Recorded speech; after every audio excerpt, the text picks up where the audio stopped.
السلام علیکم ورحمۃ اللہ وبرکاتہ۔ بسم اللہ الرحمن الرحیم۔ شروع اللہ کے نام سے جو بڑا مہربان نہایت رحم کرنے والا ہے۔ مہمان کے رزق کا سچا واقعہ۔ کہا جاتا ہے کہ کسی گاؤں میں ایک صاحب کا اپنی بیوی سے جھگڑا ہو گیا۔ ابھی جھگڑا ختم نہیں ہوا تھا کہ اسی موقع پر ان کے گھر مہمان آ گئے۔ خاوند نے اسے اپنی بیٹھک میں بٹھا دیا اور بیوی سے کہا کہ فلاں رشتہ دار مہمان آیا ہے، اس کے لیے کھانا بنا دو۔ وہ غصے میں تھی، کہنے لگی نہ تمہارے لیے کھانا ہے نہ تمہارے مہمان کے لیے۔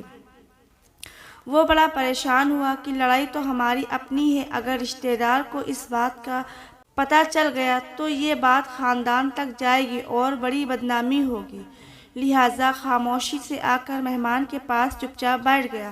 اتنے میں خیال آیا کہ چلو بیوی اگر روٹی نہیں پکاتی تو سامنے والے ہمارے ہم ساتھ بہت ہی اچھے لوگ ہیں، میں انہیں ایک مہمان کا کھانا بنانے کے لیے کہہ دیتا ہوں۔ جو نہ چاہتے ہوئے بھی وہ ان کے پاس گیا اور کہنے لگا کہ بیوی کی طبیعت آج کچھ خراب ہے، لہٰذا آپ ہمارے ایک مہمان کے لیے کھانے کا انتظام کر دیں۔ انہوں نے کہا ٹھیک ہے۔ مطمئن ہو کر مہمان کے پاس آ کر بیٹھ گیا کہ مہمان کو کم سے کم کھانا تو مل جائے گا جس سے میری عزت بھی بچ جائے گی۔ تھوڑی دیر کے بعد مہمان نے کہا ذرا ٹھنڈا پانی تو لا دیجیے۔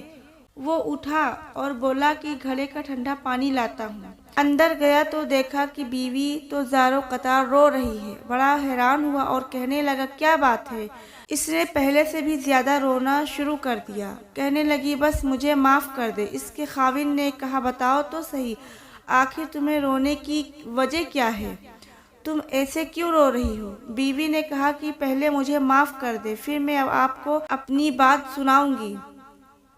خیر، اس نے کہہ دیا کہ جو لڑائی جھگڑا ہوا میں نے وہ دل سے نکال دیا اور تمہیں معاف کر دیا۔ اور پھر وہ کہنے لگی جب آپ نے آ کر مہمان کے بارے میں بتایا اور میں نے کہہ دیا نا تمہارے لیے کچھ پکے گا اور نہ ہی تمہارے مہمان کے لیے کچھ پکے گا تو آپ چلے گئے، مگر میں نے دل میں سوچا کہ لڑائی تو میری اور آپ کی ہے اور یہ مہمان رشتہ دار ہے، ہمیں ان کے سامنے اپنے جھگڑے کا پول نہیں کھولنا چاہیے۔ چنانچہ میں اٹھی کہ کھانا بناتی ہوں۔ جب میں باورچی خانے میں گئی تو میں نے دیکھا کہ جس بوری میں ہمارا آٹا پڑا ہے ایک سفید لباس شخص اس بوری میں سے آٹا نکال رہا ہے۔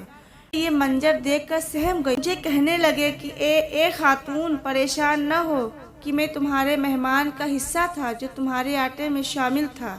اب چونکہ یہ آپ کے پڑوسی کے گھر میں پکنا ہے اس لیے وہیں آٹا لینے کے لیے میں یہاں آیا ہوں۔ اس واقعے سے ثابت ہوتا ہے کہ مہمان بعد میں آتا ہے جبکہ اللہ تعالیٰ اس کا رزق پہلے بھیج دیتا ہے۔ سبحان اللہ۔ ویڈیو پسند آئے تو اسے لائک کیجیے، میرے چینل کو سبسکرائب کیجیے۔